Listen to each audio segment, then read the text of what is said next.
boobu la ñuy des ndax ki nga xam mooy Macky Sall li nekk tey ci réew mi ci diggante gouvernement ak média daanaka moo ko def ci nan au lieu mu fayeeku impôt mu woo leen pale neexal leen naan leen may naa leen ko ba noppi signé lu leen loola indi leen ay jafe-jafe yoo xam dañu foogoon ni li Macky Sall wax am na nekkate naxee mbaay la leen def boole ci itam mel ni dafa am chantage bu amoon diggante ma presse bi soit moom mi chantage presse wala presse di ko chantage en tout cas la mu def déjà mu njëkk a nekk ak jalgati bu ñu sukkandikoo ci ki xam-xamam màcc jëm ci wàllu yoon Macky Sall dañ ko war a topp ndax amul benn yoon sañ-sañu maye fisc muy alal ji ñëpp bokk en tout cas Pape Moussa Sow noonu la interprété boobu la situation kaddu yi mu ngi ko yëkkati ci Walfadjri yi ñu teewlu ko.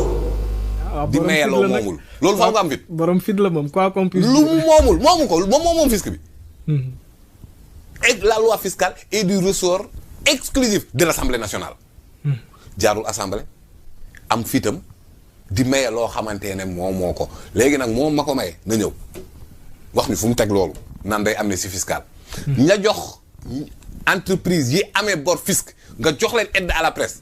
nanu ñëw ña leen ko jox ak ña ñu ko jox. et je considère que rapport de corrompu à corrupteur la parce que nag gis nañ après ñoom seen taxawaay ci réew mi. absolument donc c'est non négociable. président Diomaye mënul dara ci loolu noonu. il n'a pas de coude bu muy teg ci dossier. actuellement ce qui se passe au nord du Mali. Centrafrique feneen ak feneen mais presse buy manipuler ay informations moom mooy yóbbu dëkk ci guuta. raison pour laquelle ñu koy wax quatrième pouvoir. exactement am doole maintenant nag lii fi nekk moom ci groupe de pression. moom du pouvoir moom. trafiquant d'influence la da ngay gis ku ñëw investir ci presse bi parce que daf koy may influence aucune passion ak wuute ak Cheikh Mouhamadoul Amine Sidi ba muy teg groupe de presse. loolu la de xaalis taxuloon. déedéet conviction. participer ci démocratie sénégalaise. Sud ak Babacar Touré. ñeneen ak ñeneen mais actuellement là.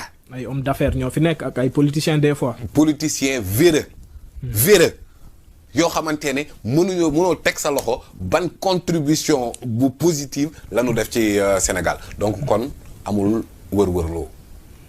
monsieur le ministre amul pour dénoncer man mën naa dénoncer yow mën nga dénoncer. mën nañoo kaas mën nañoo xataraayu waaye.